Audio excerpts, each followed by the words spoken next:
موضوع الدرس الدعوة إلى صراط الله على لسان رسول الله صلى الله عليه وسلم، سورة الانعام، تفسیر ابن کثیر۔ الحمد للہ رب العالمین، والصلاة والسلام على اشرف الانبیاء وسید المرسلین سیدنا محمد وعلى آلہ واصحابہ اجمعین۔ اللہم صل علی سیدنا محمد وعلى آل سیدنا محمد كما صليت على إبراهيم وعلى آل إبراهيم في العالمين إنك حميد مجيد۔ أعوذ بالله من الشيطان الرجيم، بسم الله الرحمن الرحيم۔ قل إنني هداني ربي إلى صراط مستقيم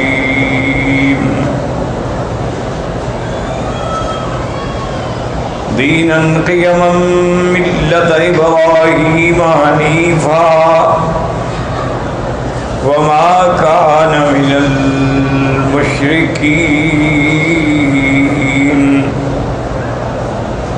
قل إن صلاتي ونسكي ومحياي ومماتي لله رب العالمين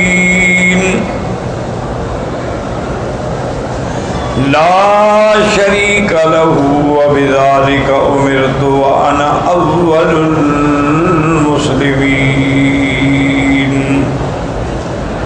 قال المؤلف والمفسر رحمه الله تعالى ادام النفع بعلومه وعلومكم في الدارين آمين إلى أن قال وقال ابن أبي حاتم حدثنا أبو زرعة عبيد الله بن عمر القواريري قال حدثنا يزيد بن زريع قال حدثنا حبيب بن المعلم عن عمرو بن شعيب عن النبي عن جده عن النبي صلى الله عليه وسلم قال يحضر الجمعة ثلاثة نفر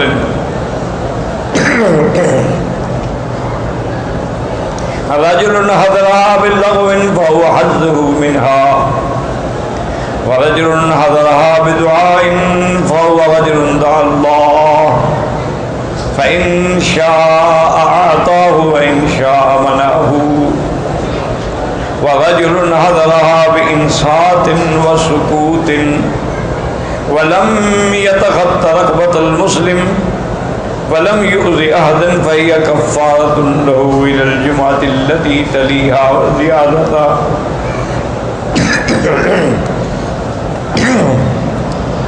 وزيادة 3 أيام، وذلك لأن الله عز وجل يقول من جاء بالحسنة فله أشر أمثالها۔ جیسا کہ ہم نے الحمدللہ دروس سابقہ میں اس آیت کی تفسیر میں احادیث مبارک کی تلاوت کی ہے کہ اللہ کا حکم ہے جو ایک نیکی کرتا ہے ہم اس کو 10 گنا اجر دیتے ہیں۔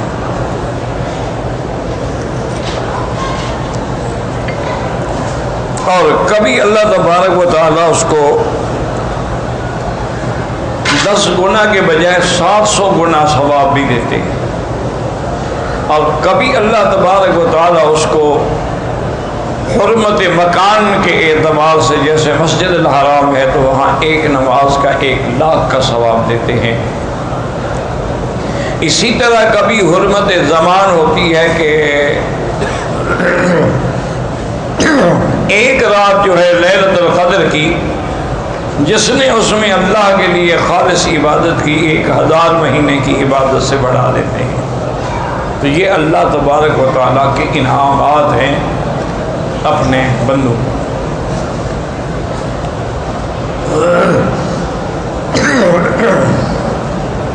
اور اسی طرح اللہ تبارک و تعالیٰ جو بندہ حج کے لیے پیدل جاتا ہے تو اس کو ہر قدم پر 700 حرم کی نیکیوں کا ثواب دیتے ہیں۔ اصل وجہ کیا ہے؟ اصل بات سمجھیں کہ اللہ اپنے بندوں کو بخشنا چاہتے ہیں۔ اگر بندے خود برباد ہونا چاہیں تو پھر اس کا کسی کے پاس کیا علاج ہے؟ ورنہ اللہ تبارک و تعالیٰ نے، آپ وضو کرتے ہیں تو آپ کے ہاتھوں کے گناہ گر جاتے ہیں، آپ کلی کرتے ہیں، ناک میں پانی دیتے ہیں، چہرہ دھوتے ہیں، سارے گناہ صغیرہ جو ہیں وہ گر جاتے ہیں۔ پھر اللہ کے لیے آپ نماز کے لیے نکلتے ہیں، ہر قدم پر آپ کو نیکیاں دیتے ہیں۔ پھر نماز کے بعد جو دعا مانگتے ہیں وہ اللہ قبول فرماتے ہیں۔ اسی طرح اللہ تبارک و تعالیٰ نے، اب دیکھیں رجب کا مہینہ گزرا، اب شعبان کا مہینہ رحمتوں کا مہینہ ہے۔ حضور سب سے زیادہ روزے رمضان شعبان میں رکھتے ہیں۔ اس کی وجہ یہ ہے کہ تاکہ رمضان کے لیے ہمیں استعداد اور تیاری اور ترقی اور جذبہ پیدا ہو جائے۔ اور یہ بھی دعا فرماتے تھے کہ اللہم بلغتنا شعبان بلغنا رمضان، یا اللہ جیسے آپ نے ہمیں شعبان نصیب کیا ہے ایسے رمضان نصیب فرمائے۔ اچھا، رمضان کا مہینہ کیا ہے کہ ابھی پہلا حصہ جو ہے وہ رحمت ہے، دوسرا حصہ جو ہے وہ مغفرت ہے، اور تیسرا حصہ جو ہے وہ جہنم سے آزادی کے پروانے ہیں۔ اسی طرح حدیث مبارک میں آتا ہے کہ مسلمان کے لیے 2 خوشیاں ہیں۔ ایک جب وہ افطار کرتا ہے تو خوشی ہوتی ہے کہ سارا دن کا پیاسا ہے، بھوکا ہے، اب اللہ کی نعمت سامنے، اور ایک اس دن خوشی ہوگی جس دن اللہ تبارک و تعالیٰ کا دیدار کرے گا۔ اور اسی طرح یہ بھی حدیث مبارک میں آیا ہے کہ جو مسلمان خالص نیت کے ساتھ اور خالص دل کے ساتھ افطار کے آنے سے چند منٹ پہلے جو ہے اللہ سے دعا مانگتا ہے وہ ہر حال میں قبول ہوتی ہے۔ اس لیے انسان جو ہے کبھی کھجوروں پہ لڑ رہا ہے اور کبھی اس کو ضائع نہ کرے، افطار سے 10-15 منٹ پہلے دعائیں شروع کر دیں۔ اور دعا کا طریقہ یہ ہوتا ہے کہ پہلے درود شریف پڑھیں، جتنا ہو سکے 1 دفعہ، 3 دفعہ، 7 دفعہ، 11 دفعہ، 21 دفعہ، 100 دفعہ، 1000 دفعہ، یعنی دعا کے اول میں بھی درود ہو اور آخر میں بھی درود۔ اور درود پڑھنے کے بعد اللہ کی حمد و ثنا بیان کریں، جیسے کہ اور نہ آئے تو سورۃ فاتحہ پڑھ لی، اس سے بڑی دعا اور اس سے بڑی حمد و ثنا کیا ہوتی ہے۔ اور پھر اللہ کو اللہ کے ناموں کے ساتھ پکاریں کہ یا اللہ یا اللہ یا اللہ یا رحمان یا رحیم یا حی یا قیوم یا ذی الجلال والاکرام، اللہ کے ناموں کے ساتھ پکاریں، اور اس کے بعد وہ دعائیں جو حضور نے بتائی یا پھر اپنی زبان میں جو مرضی آئے اللہ سے مانگیں، لیکن کسی کی انسان کی بربادی اور ہلاکت کی دعا نہ مانگیں، اور کسی رشتہ داروں کو لڑانے کی اور قطع رحم کی دعا نہ مانگیں، اور کسی حرام کو ملنے کی دعا نہ مانگیں۔ اور تو وہ دعائیں جو ہے ہر حال میں اللہ تبارک و تعالیٰ قبول فرماتے ہیں۔ اس لیے حدیث مبارک میں آتا ہے میرے محبوب نے، محبوب دو عالم صلی اللہ علیہ وسلم نے فرمایا کہ دعا کبھی خالی نہیں جاتی۔ یا تو جو آدمی مانگ رہا ہے کہ یا اللہ مجھے حج نصیب فرما دے، حج نصیب ہو گیا، یا دعا مانگ رہا ہے لیکن وہ تو چیز نہیں ملی، لیکن مصیبت آ رہی تھی، اللہ نے اس کو دفع کر دیا۔ اور تیسری صورت یہ ہوتی ہے کہ اس کی دعا کو قیامت کے لیے لکھ دیا جاتا ہے، ذخیرہ بنا دیا جاتا ہے، اس کا بدلہ اس کو قیامت میں ملے گا۔ تو جب قیامت میں دعاؤں کا بدلہ ملے گا وہ کہے گا یا اللہ کاش میری دنیا میں کوئی دعا بھی منظور نہ ہوتی، آج ہی سارے مجھے بدلے مل جاتے۔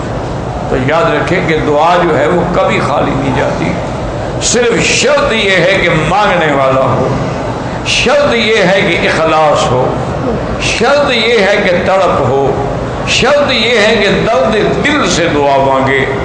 جو دعا دل سے نکلتی ہے نا یاد رکھیں وہ اثر رکھتی ہے۔ اور اسی طرح حضور نے منع فرمایا ہے کہ ان قلب لاہم کہ اگر زبان پر تو دعا مانگ رہے یا اللہ آج نصیب فرما، عمرہ نصیب فرما، رمضان نصیب فرما، مدینہ پاک، لیکن دل غافل ہے، دل کسی اور طرف لگا ہوا ہے۔ کیا معنی؟ بر زبان تسبیح و در دل گاہ خر، کہ زبان پر تو تسبیح ہے لا الہ الا اللہ، خیال یہ ہے کہ پتہ نہیں میرا گدھا جو ہے اس کو کسی نے پانی پلایا ہے نہیں پلایا۔ تو اب زبان کے اندر تو تسبیح ہے اور دل کے اندر کھوتا اور گدھا کھڑا ہوا ہے، تو دعا کہاں منظور ہوگی؟ دعا یہاں مانگ رہا ہے اور خیال ہے یار پتہ نہیں میرے بیوی بچوں کا کیا بنا، وہاں ملک میں کیا حال ہوگا، گھر میں کیا حال ہوگا، پتہ نہیں راشن بھی ہے کہ نہیں ہے، تو پھر دعا مانگنے کی کیا ضرورت؟ اس لیے حضور پاک نے فرمایا کہ غافل دل سے کبھی دعا نہ کرو۔ اور علماء نے اور اولیاء اللہ نے لکھا ہے کہ جب دعا مانگو اور دل لگتا جائے دعا میں کہ بالکل زبان پہ دعا ہے، آنکھوں میں آنسو ہیں، دل میں رقت ہے، بدن میں خوف ہے، بدن پہ لرزہ طاری ہو رہا ہے، سمجھو کہ رحمت کی گھڑی آ گئی ہے، اور مانگو اور مانگو اور دعا مانگ رہے ہو دل نہیں لگ رہا، بس کر دو۔ ایسا نہ ہو کبھی نافرمانی کی وجہ سے کہ اچھا مانگتے مجھ سے اور دیکھتے ادھر ہو۔ اب دیکھیں نا مثال کے طور پر آپ کسی بادشاہ کے سامنے یا گورنر کے سامنے یا حاکم کے سامنے کھڑے ہو کے بات کریں، بات اس سے کریں اور دیکھیں اس طرف، تو وہ کہے گا یہ کون ہے بے وقوف، نکالو اس کو مجلس سے، بات مجھ سے کر رہا ہے اور دیکھ ادھر رہا ہے۔ تو آپ مانگیں تو اللہ سے اور نظر ادھر ہو اور دل ادھر ہو اور خیالات ادھر ہو، دعا کیسے منظور؟ وہ دعائیں اس لیے منظور نہیں ہوتی ہیں کہ ان کے اندر اخلاص نہیں ہوتا، ان کے اندر وہ اطمینان اور یقین نہیں ہوتا۔ ورنہ جب اللہ کا حکم ہے کہ مجھ سے مانگو تو اللہ کا فرمان سے زیادہ سچا فرمان کس کا ہے؟ اللہ نے فرمایا مجھ سے مانگو میں تمہیں دوں گا۔ تو اسی طرح میں نے عرض کیا نا کہ اللہ نے رحمت کا ایک دریا بہا دیا۔ اچھا آپ نے کسی کو افطار کے وقت پانی پلا دیا ہے، آپ کو بھی پورے روزے کا ثواب مل جائے گا۔ آپ نے کسی کو ایک کھجور کھلا کے افطار کرا دی، آپ کو بھی پورے روزے کا ثواب مل جائے گا۔ لیکن کوشش یہ کریں کہ سحری ہے یا افطاری ہے، سوکھی روٹی ہو لیکن حلال کی، اور اگر مال مشتبہ ہے، اگر گوشت مشتبہ ہے، اگر جو چیزیں آپ روز مروز کھا رہے ہیں وہ مشتبہ ہیں، تو پھر خدا کے لیے اللہ کے روزوں کو برباد نہ کریں، پھر زمزم سے افطار کر لیں۔ اچھا بعض جاہل لوگوں نے یہ بھی بنایا ہوا ہے کہ جی نمک سے افطار کرتے ہیں، یہ بالکل جاہلوں کی بات ہے، کسی پتہ نہیں ہندو نے گھڑی ہے یا مسلمان نے گھڑی ہے۔ اسی طرح نے سنت یہ ہے، یاد رکھو کہ افطار کے وقت تازہ کھجور ہو جو ابھی ابھی اتری ہے۔ اس لیے آپ دیکھیں نا یہ عرب لوگ جو ہیں ماشاءاللہ اللہ نے ان کو توفیق دی ہے، یہ سارا سال کھجوریں کولڈ سٹوریج میں تازہ رکھتے ہیں، رمضان آئے گا تو پھر نکالیں گے۔ وہ ایسے ہوگا کہ ابھی ابھی کھجور اتری ہے درخت سے، خاص طور پہ روتانا جو ہے وہ خراب ہی نہیں ہوتی، 2 سال بھی رکھی ہے۔ تو سب سے افضل یہ ہے کہ رطب، حضور نے فرمایا تازہ کھجور پہ افطار کرو۔ اور یہ بھی ہے کہ کھجور کھاؤ تو یا 1 دانہ کھاؤ یا 3 کھاؤ یا 7 کھاؤ، یعنی اس کا عدد جو ہے جتنا وطر ہوگا اتنا زیادہ وہ فائدہ ہوگا۔ اور حضور نے فرمایا کہ اگر آپ کو تازہ کھجور نہ ملے تو پھر سوکھا صحیح، پرانی کھجور صحیح، پچھلے سال والی صحیح، وہ اس سے افطار کریں۔ اور فرمایا کہ اگر وہ بھی نہ ملے تو پھر پانی سے افطار کریں۔ یعنی حضور صلی اللہ علیہ وسلم کو افطار کرنا جو ہے وہ میٹھی چیز پسند ہے، کہ جب بھی افطار کریں تو میٹھی چیز سے افطار کریں یا پانی سے افطار کریں۔ یہ جو ہمارے انڈو پاک نے اللہ عالم کہاں سے سیکھا ہے کہ افطار کے خاص طور پہ رمضان میں سموسے خریدنے کے لیے لینے لگتی ہیں، نعوذ باللہ، سموسے ہیں اور پکوڑے ہیں اور کرارے ہیں اور چٹخارے ہیں۔ یہ پتہ نہیں ہندوؤں نے ان کو سکھایا ہے، سکھوں نے سکھایا ہے، کس نے سکھایا ہے؟ اس کا اسلام سے کیا تعلق ہے؟ حضور پاک نے کبھی پکوڑے کھائے ہیں رمضان میں؟ انا للہ و انا الیہ راجعون۔ حضور صلی اللہ علیہ وسلم نے رمضان المبارک میں کبھی افطار کے وقت سموسہ کھایا ہے؟ تم کیسے عاشق رسول ہو کہ جی میری جان قربان لیکن سموسہ نہیں چھوڑ سکتا؟ میری جان تو قربان ہے، لیکن جناب آج کل پکوڑے بڑے مرچ والے بنے ہوئے ہیں، اور آلو والے بنے ہوئے ہیں، اور کچالو والے بنے ہوئے ہیں، اور شلگم والے بنے ہوئے ہیں، اور مولی والے بنے ہوئے ہیں۔ عورتیں گھر میں سارا دن بیچاری خاوند روزے رکھتے ہیں، وہ بیچاری کھانے پکاتی رہتی ہیں۔ انا للہ و انا الیہ راجعون ولا نقول الا لا حول ولا قوة الا باللہ العلی العظیم۔ دیکھیں نا جی، رمضان ہو، روزہ ہو، آج کل دیکھیں آپ کے ملک میں 50 ڈگری فارنہائٹ پہ سورج پہنچا ہوا ہے، یعنی لوگ کھڑے کھڑے ہیٹ اسٹروک سے گر جاتے ہیں اور مر جاتے ہیں۔ اسی طرح بعض جگہ 47 ہے، بعض جگہ 43 ہے، بعض جگہ 45 ہے۔ تو اور پھر یہ ہے کہ وسائل بھی نہیں ہے نا۔ دیکھو نا یہاں تو الحمدللہ، میں تو ہمیشہ اپنے دوستوں سے کہتا ہوں کہ یار مکے مدینے پاک کے روزے تو مفت کے روزے ہیں۔ انہوں نے کہا کیسے؟ انہوں نے کہا بھی آرام سے ساری رات جاگتے رہتے ہیں، صبح کی نماز پڑھ کے ایئر کنڈیشن چلا کے کمبل لپیٹ کے سوتے ہیں، سردی لگتی ہے، ظہر کو اٹھیں گے نماز پڑھ کے انشاءاللہ پھر لیٹ جائیں گے، حضرت کی ابھی نیند پوری نہیں ہوئی، 6 گھنٹے سو چکا ہے، پھر سو جائیں گے، اور پھر عصر کے بعد جو ہے جناب پھر وہی تیاری شروع ہو جائے گی کہ شربت ہو اور اناناس ہو اور جام شیریں ہو اور قصر شیریں کی مٹھائی ہو اور پکوڑے ہوں۔ انا للہ و انا الیہ راجعون ولا نقول الا لا حول ولا قوة الا باللہ العلی العظیم۔ میرے دوست نہیں کہہ سکتا، بہرحال مہربانی فرماتے تھے، بزرگ تھے، میرے خیال میں ان کی عمر 80 سے اوپر ہوگی، خیال ہے، اللہ عالم، لیکن ماشاءاللہ اللہ نے ایسی صحت دی ہے نہیں کہ ہم اب چل نہیں سکتے، گھٹنے بھی جواب دے گئے، اور گردن کا یہ عالم ہے کہ نہ ادھر دیکھ سکتا ہوں نہ ادھر، کہ ابھی وہ محبت سے بیچارہ مل رہا تھا، تھوڑا سا اور جھٹکا دیتا تو کام ہو گیا تھا ماشاءاللہ۔ یہاں رواج ہے نا، ملیں گے پھر گردن میں بھی ہاتھ، گردن کا کیا قصور ہے بیچاری کا یار، بوسہ بھی دینے سامنے کھڑے ہو کے دے دو، یہ کون سا بوسہ ہے کہ بھائی اس کی گردن میں ہاتھ ڈال، میں بیوی ہوں تمہاری۔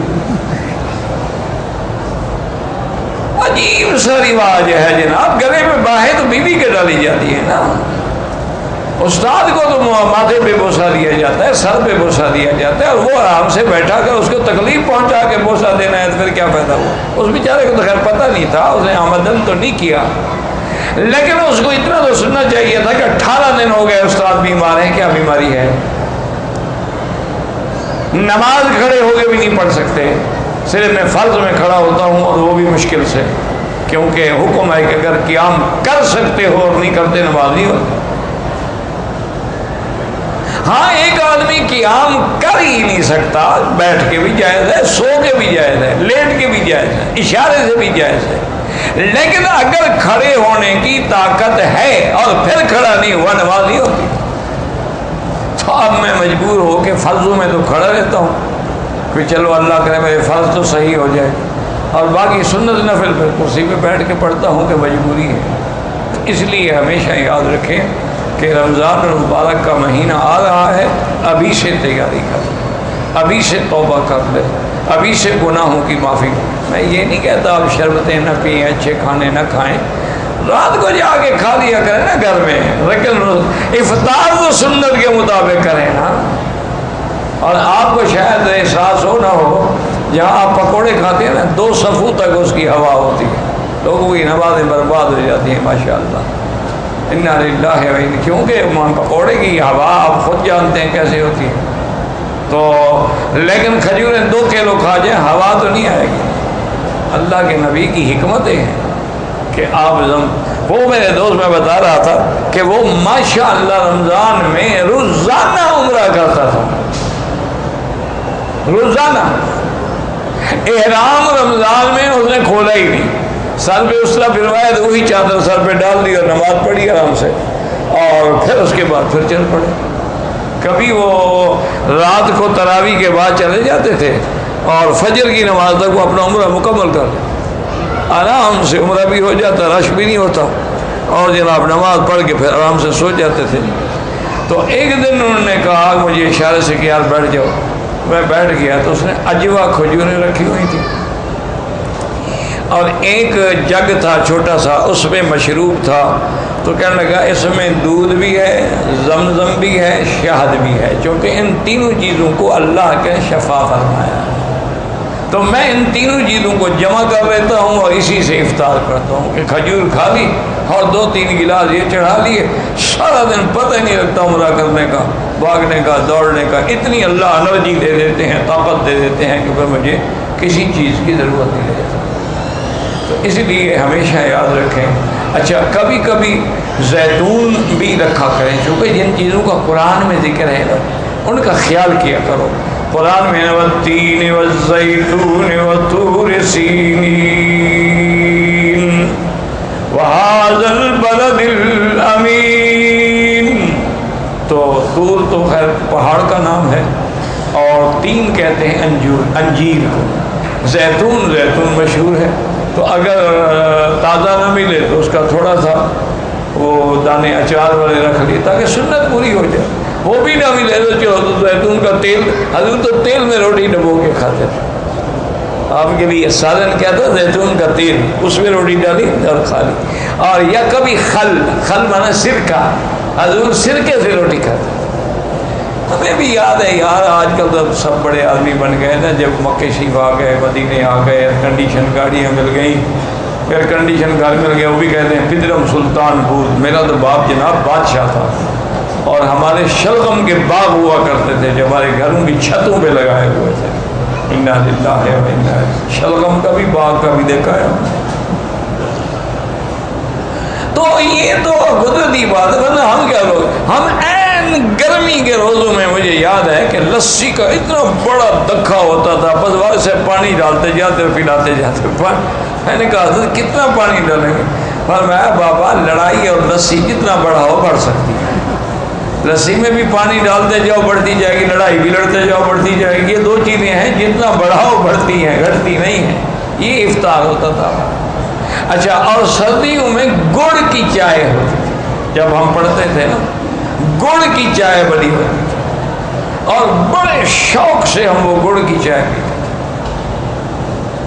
اللہ اکبر اللہ اکبر۔ ہمارے شیخ تھے حضرت گمانوی رحمۃ اللہ علیہ، اللہ ان لوگوں کی، میرے تمام مشائخ کی، اساتذہ کی، محبین کی، مخلصین کی، معاونین کی جو فوت ہو گئے، اللہ ان کی قبروں کو باغ جنت بنائے، اللہ تمام مسلمانوں کی قبروں کو نور سے بھر دے، اور اللہ ہم سب کا خاتمہ ایمان پہ کر دے۔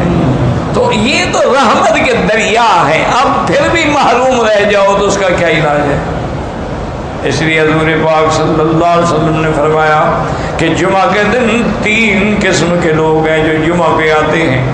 بعض لوگ تو جمعہ کو کھیل سمجھتے ہیں کہ آج جمعہ ہے، جمعہ بازار ہوگی، جمعہ مارکیٹ لگی ہوگی، وہ بھی دیکھ کے آج چلو یار نماز بھی تو پڑھ لو، تو ان کو تو کچھ بھی نہیں ملتا۔ ہاں فرض ادا ہو جائے گا، ملے گا کچھ نہیں۔ اور فرمایا کہ ایک بندہ جو ہے وہ مانگنے آتا ہے، جمعہ پڑھ کے اللہ سے دعائیں مانگتا ہے، اس کے لیے بھی اللہ کی مرضی ہے کہ اللہ چاہے عطا کر دے یا چاہے عطا نہ کرے۔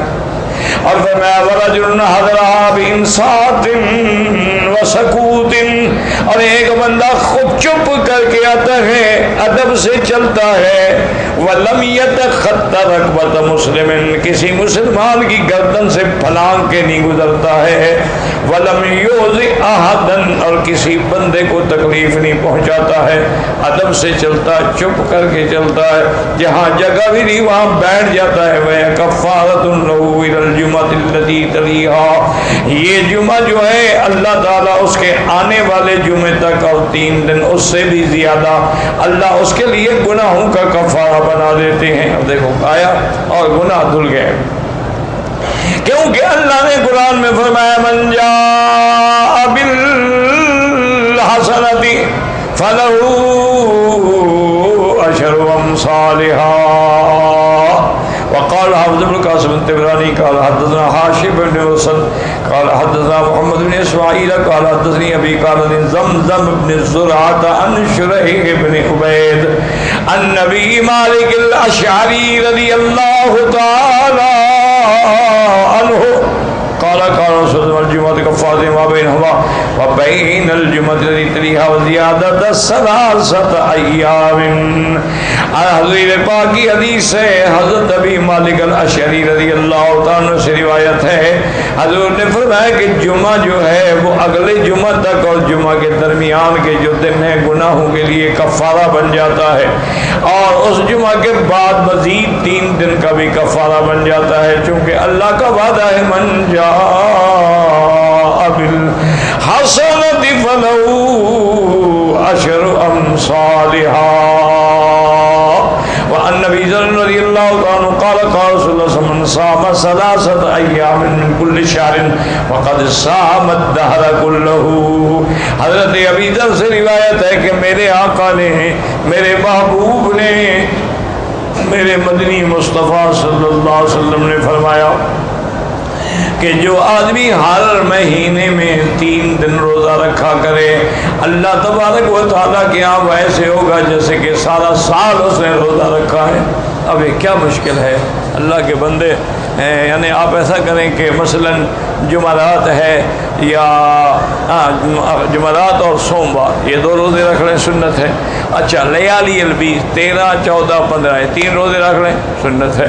کسی ڈیٹنگ کی ضرورت نہیں ہے، کسی ڈیٹنگ کی ضرورت نہیں، یہ اسلامی ہے، ثواب بھی مل گیا، کفارہ گناہ بھی ہو گیا، اور ماشاءاللہ آدمی سمارٹ بھی رہتا ہے، ٹھیک ٹھاک رہتا ہے، اور سال کا روزے کا ثواب مل جاتا ہے۔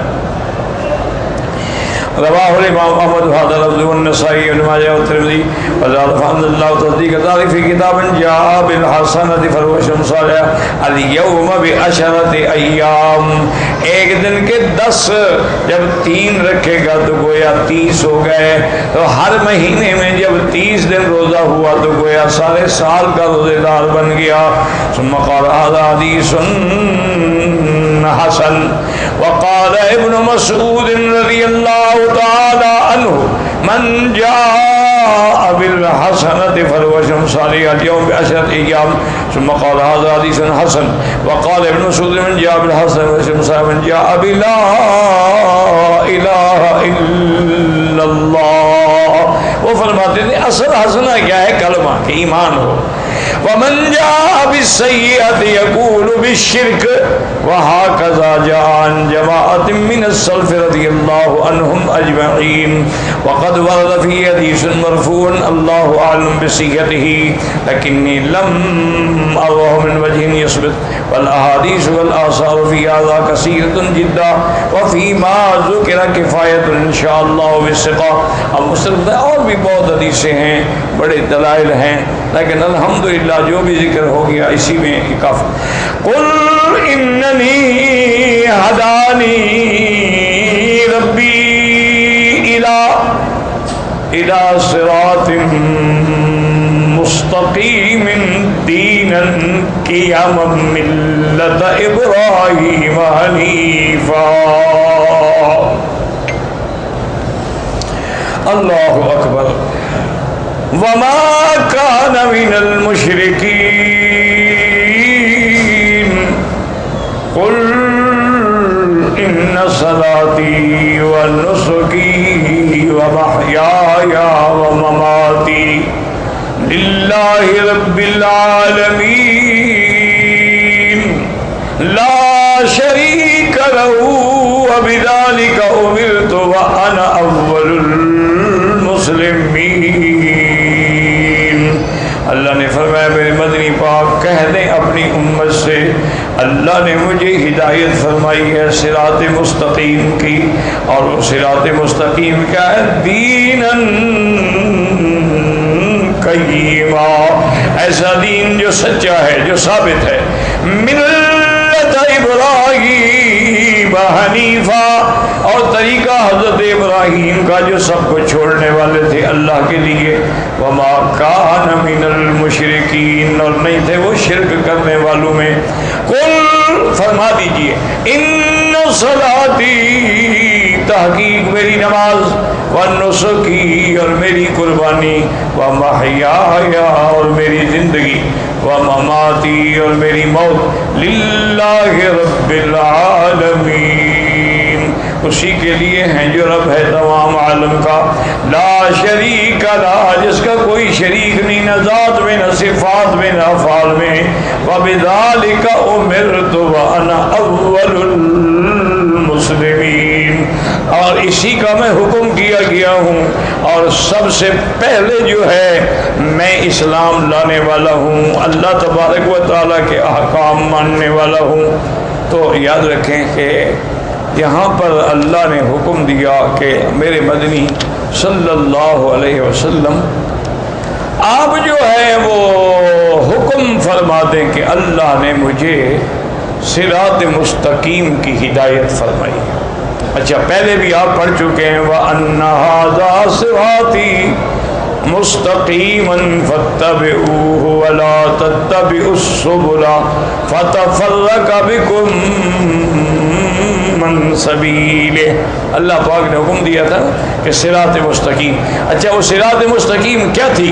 کہ اللہ تشرکوا بہ شیئا، اللہ کے ساتھ شریک نہ کرو، وبالوالدین احسانا، والدین سے بھلائی کرو، ولا تقتلوا اولادکم من املاق، بھوک کے ڈر سے اپنے بچوں کو قتل نہ کرو، نحن نرزقکم وإیاہم، ہم تمہیں رزق دیتے ہیں اور ان کو بھی، ولا تقربوا الفواحش، اور گناہ کے کام جو ظاہر ہیں یا چھپے ہوئے ہیں ان کے قریب نہ جائیں، ولا تقتلوا النفس التي حرم اللہ الا بالحق، اور کسی کو قتل نہ کریں کسی جان کو مگر جو اللہ کی طرف سے حق ہے، ذالکم وصاکم بہ لعلکم تعقلون، یہ اللہ تعالیٰ کی طرف سے تمہیں نصیحت ہے اگر تم سمجھ رکھتے ہو۔ اور اسی طرح حکم دیا ولا تقربوا مال الیتیم، یتیموں کے مال کے قریب بھی نہ جاؤ۔ اسی طرح حکم دیا تھا اوفوا الکیل والمیزان، ناپ اور تول پوری پوری کرو، اور اسی طرح فرمایا تھا فَإِذَا قُلْتُمْ فَعْدِلُوا، جب بات کرو تو حق کی بات کرو، اور اسی طرح جب عہد کرو تو اس کے ساتھ وفا کرو۔ ان سب چیزوں کو ذکر کر کے کیا فرمایا تھا وَأَنَّ هَذَا صِرَاطِي مُسْتَقِيمًا، یہ ہے میرا سیدھا راستہ، یہ جو اللہ نے احکام فرمائے یہ سیدھا۔ اب یہاں اللہ نے فرمایا میرا مدنی آپ اعلان فرما دے اننی ہدانی ربی، میرے رب نے مجھے ہدایت کی ہے کیا، الی صراط مستقیم، سیدھے راستے کی طرف، دینن، اور وہ سیدھا راستہ کیا ہے؟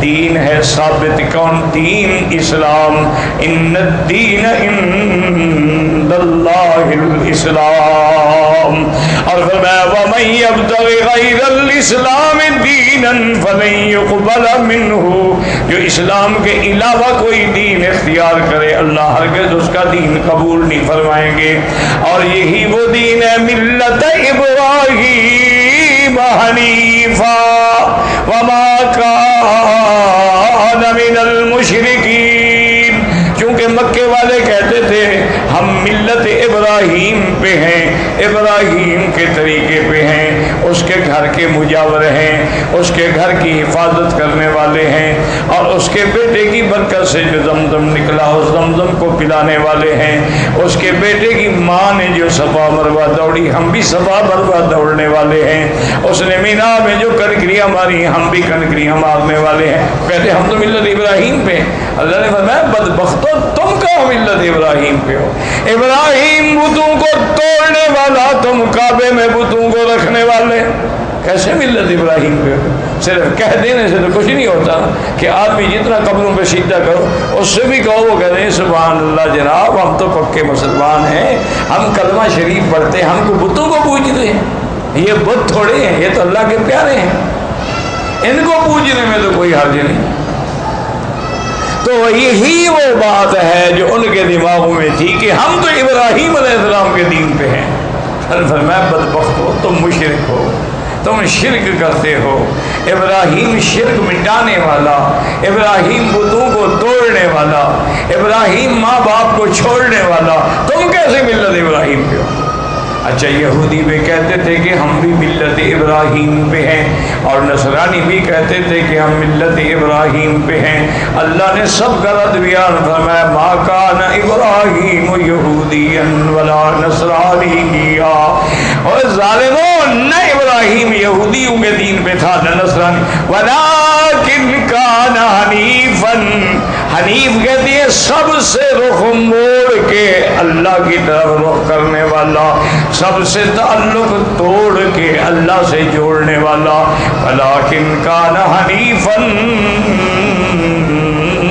مسلما، وہ تو پکا مسلمان تھا. وما کان من المشرکین، وہ مشرک نہیں تھا. کیا کہہ رہے ہو؟ اس لیے اللہ نے فرمایا کہ آپ ان کو بتا دیں، جیسے دوسری جگہ اللہ فرماتے ہیں ملت ابراہیم حنیفا وما کان من المشرکین، اور اسی طرح فرمایا من یرغب عن ملت ابراہیم الا من صفی نفسہ، جو ابراہیم علیہ السلام کی ملت اور طریقے اور دین کو چھوڑے وہ سب سے بڑا بدبخت ہے، سب سے بڑا پاگل ہے.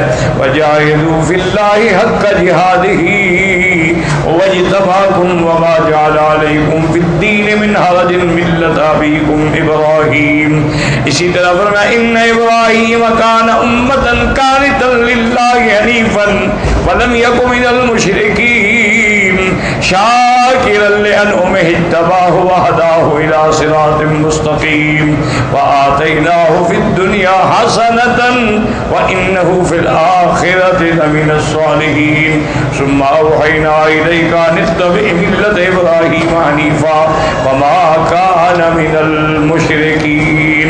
تو اللہ نے فرمایا اعلان کر دے قل ان صلاتی، ایمان سے کہا صرف یہ آیت یاد کر لو نا تو انشاءاللہ سارا مسئلہ ہی حل ہو جائے.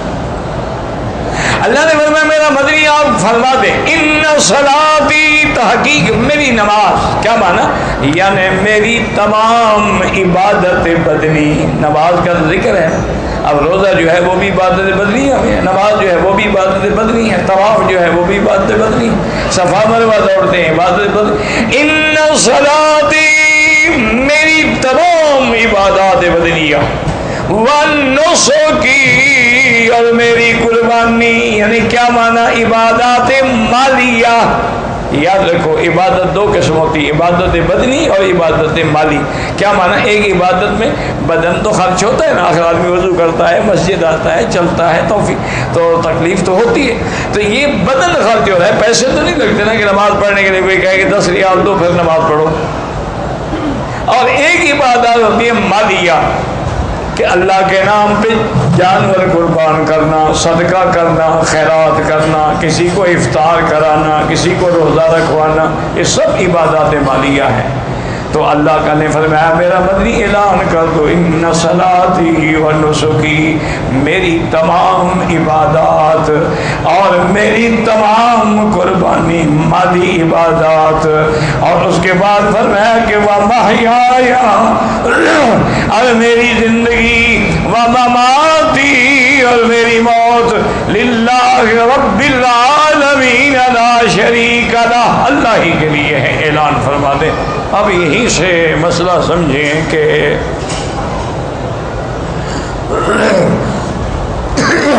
یہی وجہ ہے کہ جنازے میں آپ نہ رکوع کرتے ہیں اور نہ سجود کرتے ہیں، کیونکہ اگر ہم رکوع سجود کرتے تو دشمن تو کہہ سکتا بھی تم بھی تو بندے کو سجدہ کرے ہو یار، آگے تو میت رکھی ہوئی ہے نا.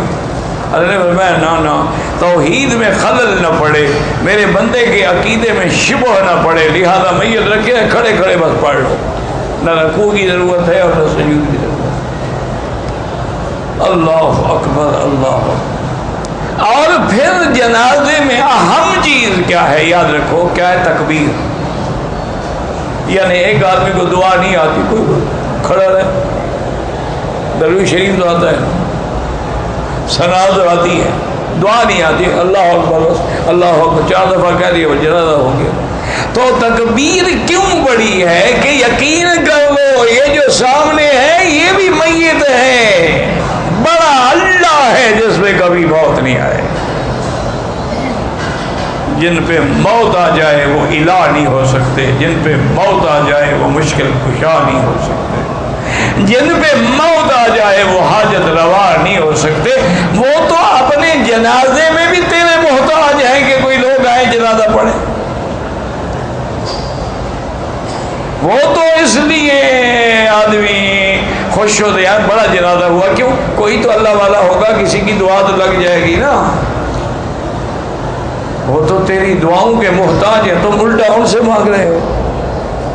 عجیب بات ہے، پتہ نہیں آدمی کے عقیدے کو کیا ہو جاتا ہے۔ اور اسی طرح فرمایا کہ جب تمام عبادات اللہ کے لیے ہیں تو کسی قبر پہ جھکنا، کسی بندے کے آگے جھکنا، کسی بت کے آگے جھکنا، سب چیزیں جو ہیں اگر عقیدے کے اعتبار سے کر رہے ہو تو کفر و شرک ہے، اور اگر ویسے اپنے عقل سے تعظیم بنا رہے ہو تو گناہ کبیرہ۔ اور اسی طرح قربانی ہے، منت ہے، منوتی ہے، چڑھاوا ہے، اٹا ہے، گھٹا ہے، اگر غیر اللہ کے نام پہ ہے تو شرک۔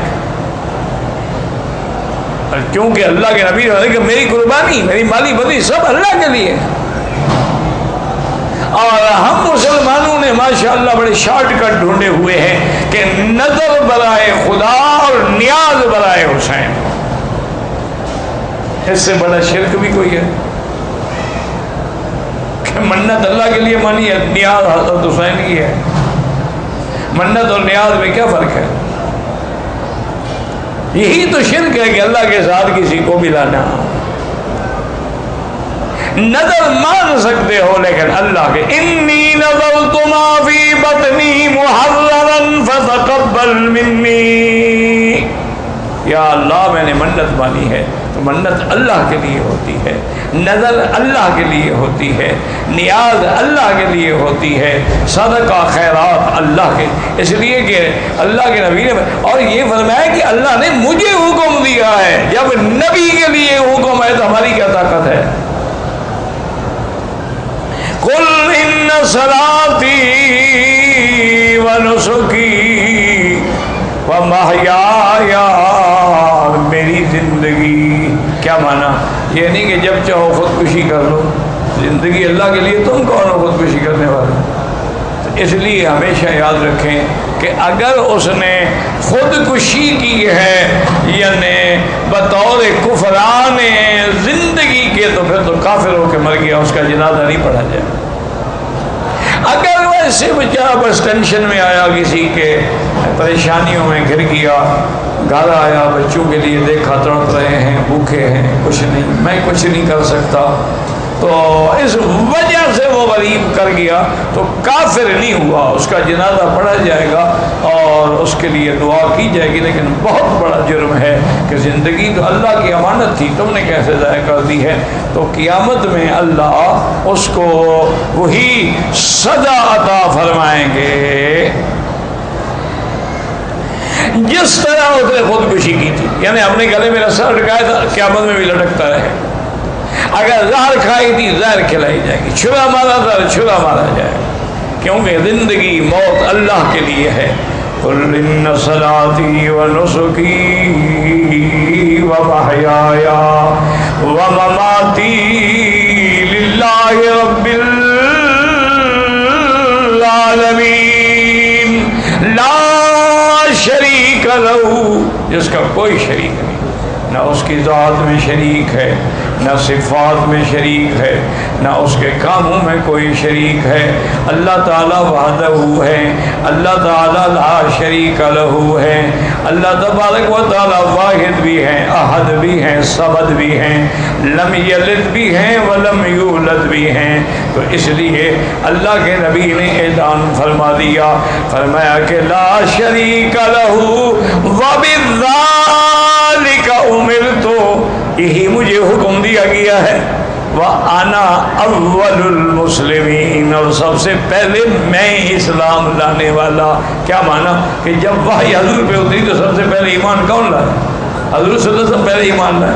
تو جیسے دنیا ایمان لاتی ہے، اللہ کا نبی بھی اللہ کی وحی پہ ایمان لاتے ہیں، اللہ کی توحید پہ، اپنی نبوت و رسالت پہ۔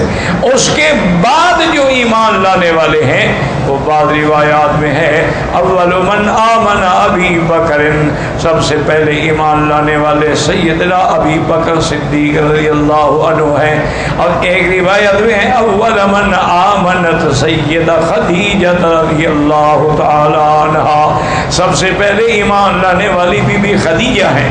اور اسی طرح یاد رکھیں کہ تیسری روایت میں ہے کہ اول من آمن علی رضی اللہ عنہ، سب سے پہلے ایمان لانے والے حضرت علی ہیں، اور اسی طرح حدیث میں ہے کہ اول من آمن زید، سب سے پہلے ایمان لانے والے زید ہیں رضی اللہ تعالی عنہ۔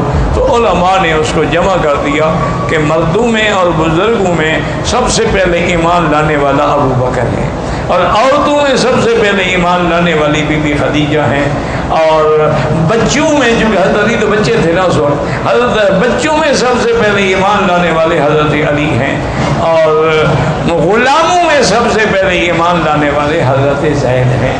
لہذا سب سے پہلے اللہ کا پیغمبر اپنے اس عقائد پہ ایمان لاتا ہے، اور اس کے بعد چونکہ جب تک بندہ خود ایمان نہ لائے دوسرے کو ایمان کی دعوت کیسے دے گا؟ واللہ اعلم۔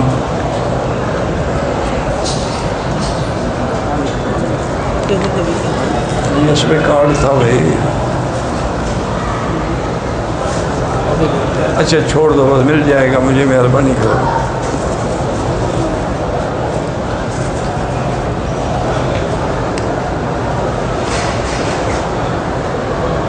یا اللہ رحم فرما، رحم فرما۔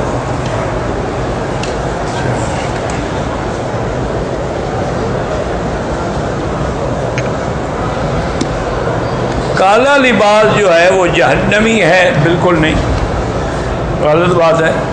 حضور پاک نے فتح مکہ پہ کالی پگڑی پہنی ہے، اللہ کے گھر کا غلاف کالا ہے، کیا کہہ رہے ہو؟ کالا لباس جہنمی ہے؟ انا للہ و انا الیہ راجعون۔ لوگ گھڑتے ہیں جہنم میں، یعنی دو حصے ہو جائیں گے، یوم تبیض وجوہ و تسود وجوہ، مومنوں کے چہرے روشن ہوں گے، چمکتے ہوں گے، اور کافروں کے چہرے سیاہ۔ یہ معنی نہیں کہ لباس سیاہ ہوگا، سیاہ لباس پہننا تو کوئی منع نہیں ہے۔ سیاہ لباس بطور علامت غم یا سوگ پہنا جائے تو وہ حرام، کہ حضور پاک نے فرمایا کہ من لبس سودا، جو آدمی موت پر یا غم میں سیاہ کپڑے پہنے، وضرب الاخدود، اور اپنے چہروں پہ تھپڑ مارے، وشق الجیوب، اور اپنے قمیض پھاڑ ڈالے، فلیس منا، اس کا محمد مصطفیٰ کی امت سے تعلق نہیں۔ تو وہ تو منع ہے، ورنہ یہ ہے کالا کپڑے پہنو کچھ پہنو کچھ نہیں ہے۔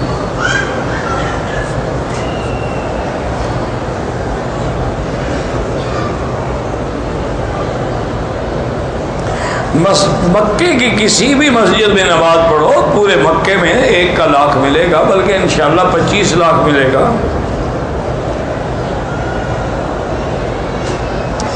میری بیوی کے تعلقات جو ہیں وہ غلط ہیں، میں نے بیوی سے بولا ہے کہ تمہارے ساتھ میرا تعلق ختم ہو گیا، تو کیا یہ طلاق تو نہیں ہے؟ ڈر کیوں رہے ہو پھر؟ بیوی کے غلط تعلقات بھی ہیں اور بے غیرت بھی ہے، طلاق دیتے ہوئے بھی ڈر رہا ہے۔ نہیں ہے تعلق، ختم ہو گئی، طلاق ہو گئی۔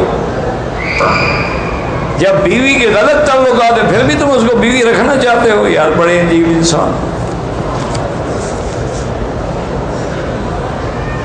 حیض کی حالت میں عورت کسی مسجد میں بھی نہیں جا سکتی، تو اللہ کے گھر میں کیسے آ سکتی؟ یار خدا کا خوف کے اگر یہ مسئلہ بھی پوچھنے کا ہے۔ تمہارے ملک میں جب عورت کو حیض ہوتا ہے مسجد جاتی ہے، تو جب وہاں مسجد نہیں جا سکتی تو یہاں کیسے آ سکتی ہے؟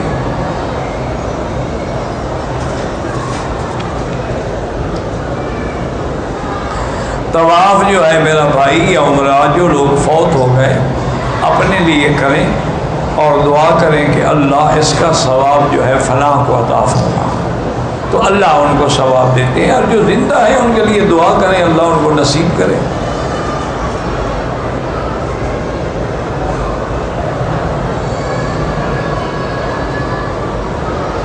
کہتا ہے کہ خانہ کعبہ میں امام جو اس طرف کھڑے ہیں تو لہذا سب کی امامت کرا رہے ہیں یا صرف اسی والوں کی کرا رہے ہیں؟ سبحان اللہ، انا للہ و انا الیہ راجعون۔ اللہ کے بندے وہ جدھر بھی کھڑا ہو، سارے پورا عالم جو اس کے پیچھے کھڑا ہے سب کا امام ہے، یہ تھوڑا ہے کہ کعبے کے اگر 4 کونے ہیں تو ادھر کا امام ہے ادھر کا نہیں ہے.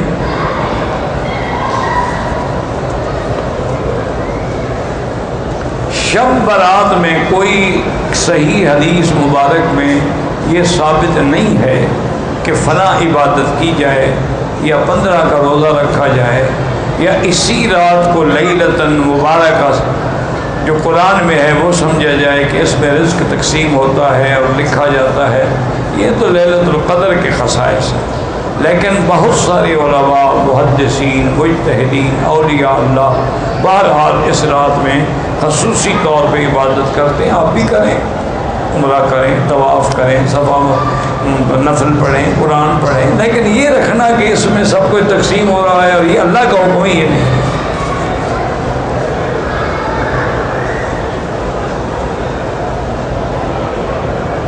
کوئی آدمی اپنی بہن یا بیٹی کو زنا کی حالت میں دیکھے اور اس نے قتل کر دیا، دنیا میں تو میرا بھائی اس کو قتل کی سزا قتل ملے گی، کیونکہ اللہ نے اس کو حکم نہیں دیا کہ قتل کرو. یہ قاضی کا کام ہے کہ قاضی اس کا حکم جاری کرے. لیکن چونکہ اس نے غیرت پہ کیا ہے، انشاءاللہ قیامت میں تو اللہ اس کو معاف کر دیں گے، لیکن دنیا میں اس کو قتل کی سزا ملے گی.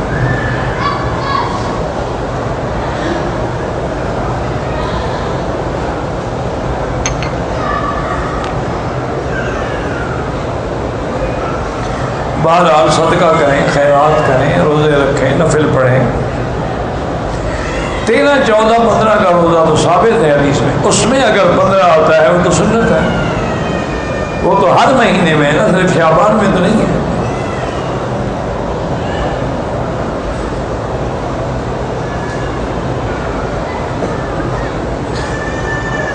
عام مسلمانوں کو وفات کے بعد قبر دنیاوی سے کیا تعلق ہے؟ میرا بھائی گزارش یہ ہے کہ اگر کوئی تعلق نہیں ہے تو حضور نے ہمیں کیوں حکم دیا ہے کہ جب قبر والوں پہ گزرو تو کہو السلام علیکم یا دار قوم مؤمنین انا انشاء اللہ بکم لاحقون انتم السابقون ونحن الاثر. اگر کوئی تعلق نہیں ہے تو سلام کرنے کی کیا ضرورت ہے؟ بہرحال تعلق کیسے تعلق نہیں؟ عذاب ثواب کس کو ہوتا ہے؟ تعلق ہوتا ہے. روح علیین میں ہو تب بھی تعلق ہوتا ہے، سجین میں ہو تب بھی تعلق ہوتا ہے.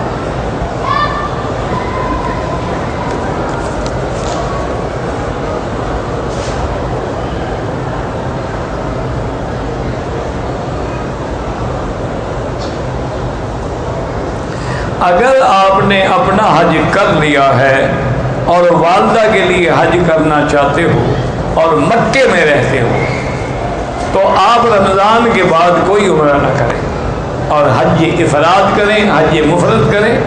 تو افضل یہی ہے کہ حج بدل، حج مفرد ہو، صرف حج ہو، اس میں تمتع نہیں، قران نہیں، کوئی بکری شکری نہیں دینی ہو. لیکن اگر کسی نے تمتع کیا ہے تو جائز ہے، لیکن افضل یہی ہے کہ عمدن نہ کریں.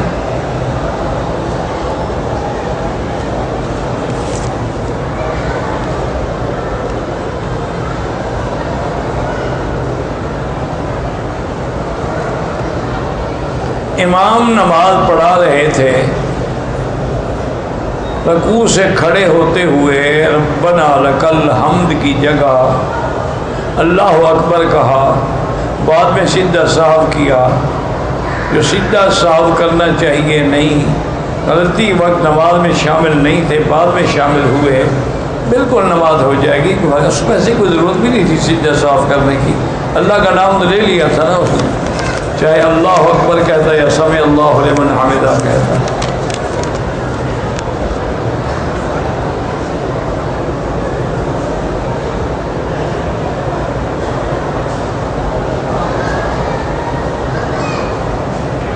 ایک آدمی مولوی ہے، اس کے باوجود اس کے ماں باپ بیوی سب ناراض ہیں. وجہ یہ ہے کہ وہ گھر سے سعودی عرب آیا ہے مزدوری کے لیے، حرم میں عبادت دن رات کرتا ہے، اس کے گھر والے خرچے سے زیادہ تنگ ہیں، لازماً اپنے ماں باپ کی فرما برداری کرے. یہ کون سی عبادت ہے کہ تم ساری رات نفلیں پڑھتے رہو اور بیوی تمہاری وہاں پڑی رہے؟ یہ تو کوئی عبادت نہیں ہے. فوراً فوراً آرام سے واپس جاؤ، اپنی بیوی کے حق ادا کرو، والدین کے حقوق ادا کرو۔ مزدوری کر کے بھی تو تم نے دیکھ لیا نا کون سا والدین کو خرچہ بھیج دیا۔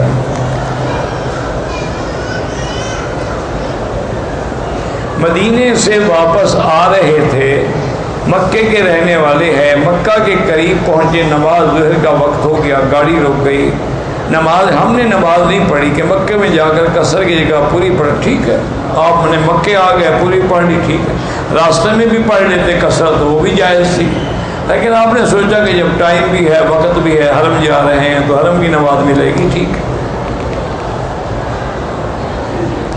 جی جمعہ کے دن درود شریف پڑھا جائے تو حضور کا حکم ہے کہ مجھ پر زیادہ درود پڑھے، مجھے درود پہنچایا جاتا ہے۔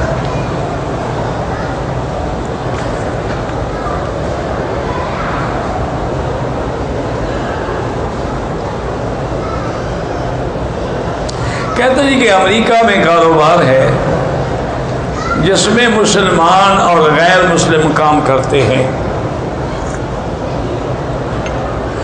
تو جمعہ کے لیے اس کا بند کرنا ضروری ہے؟ کوئی ضروری نہیں، مسلمان نماز کے لیے چلے گئے، کافر کام کر رہے ہیں، کوئی بات نہیں۔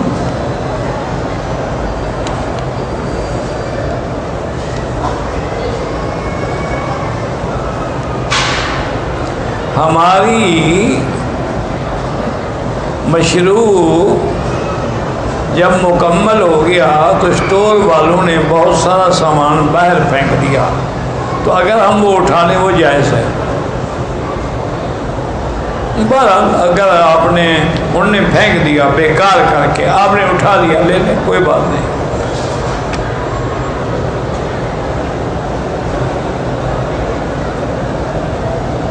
کہتے ہیں جی کہ حرمین الشریفین میں جمعہ کی اذان جو ہے پہلی وہ زوال سے پہلے ہو رہی ہے۔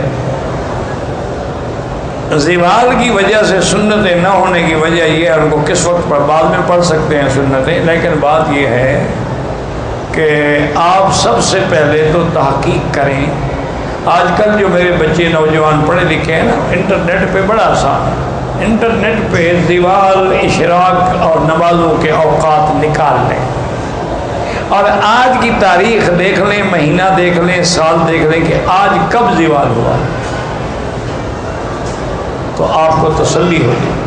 اگر واقعی زوال نہیں ہوا ہے تو یہ لکھ کے ہی میں رئیس حرم کو بھیجیں، وہ اس پہ غور کریں گے، لیکن دلیل بھی تو ہو نا صاحب۔ ہم کہہ دیں کہ زوال نہیں ہوا، زوال ہو چکا ہو، ہمارے کہنے سے کیا ہوتا ہے؟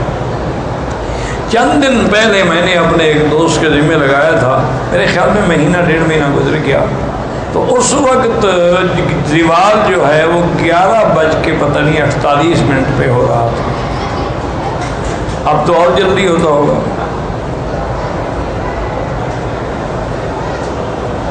آپ نکال لیں اور باقاعدہ وہ روز کا تاریخ ہے، تاریخ فلان، دن فلان، سن فلان۔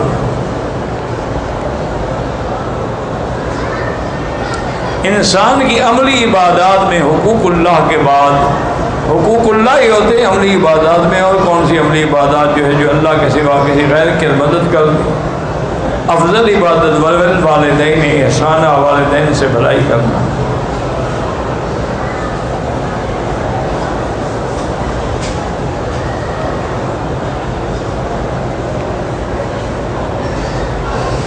اس زمان امت محمد صلی اللہ علیہ وسلم کی امت کا اہم مقصد آخرت کیا؟ اللہ کی رضا، اور کیا ہے؟ للہ رب العالمین۔ ابھی نہیں سنایا؟ ہر کام میں یہ سوچے کہ اللہ کی رضا مجھے چاہیے۔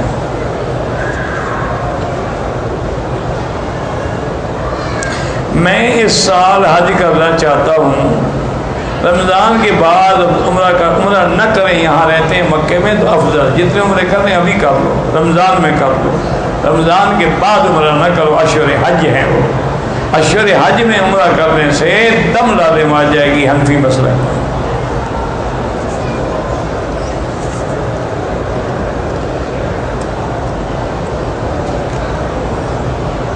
قرآن پیچھے رکھا ہوتا ہے، کوئی حرج نہیں،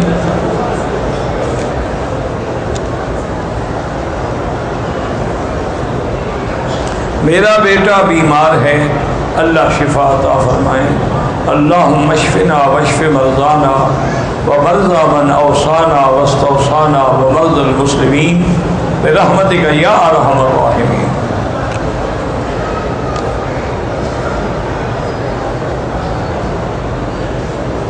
عام جو جرابیں ہیں ان پہ مسح کرنے سے وضو نہیں ہوتا۔ مسح علی الخفین ہے، کیا معنی؟ اگر چمڑے کے موزے آپ نے پہنے ہوئے ہیں یا آپ نے ایسی جرابیں ہیں جن کو عربی میں کہتے ہیں سخی، نئی موٹی مضبوط، جس سے آپ پیدل بھی چلنا چاہیں تو چل سکتے ہیں۔ یہ عام جو ہے نیلون والی جرابیں ضد نہ کریں، اپنی نمازیں خراب نہ کریں، یہ معمولی بات نہیں ہے۔ ہمیشہ وہ عمل کریں جس میں شبہ نہ رہے۔ جب اس میں تمام علماء مخالف ہیں تو پھر اس پہ عمل کرنے کی کیا ضرورت ہے؟ اور ویسے بھی آپ جانتے ہیں کہ حضور کے زمانے میں یہ جراب تھی ہی نہیں۔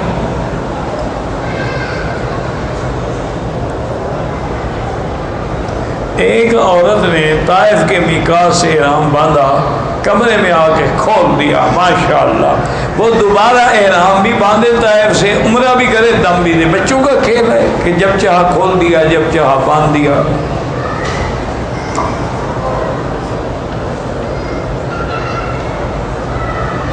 پتہ نہیں میں پہلی دفعہ کر رہا ہوں، پہلی دفعہ کرو یا 10ویں دفعہ کرو، مکے میں رہتے ہو تو افضل یہ ہے کہ افراد کرو، اگر اپنے ملک سے آ رہے ہو تو افضل یہ ہے کہ قران کرو، یا مدینہ منورہ سے آ رہے ہو، طائف سے آ رہے ہو، ریاض سے آ رہے ہو تو میقات ہے، تو اس میں پھر یہی ہے کہ تمتع کرو یا قران کرو۔ تمتع کا معنی یہ ہے کہ پہلے عمرے کی نیت کر کے آ جاؤ، عمرہ کر لو، سر منڈا فارغ ہو جاؤ، اور پھر 8 تاریخ کو حج کا احرام باندھو، اس کو تمتع کہتے ہیں، اس میں ایک بکری دینی ہے۔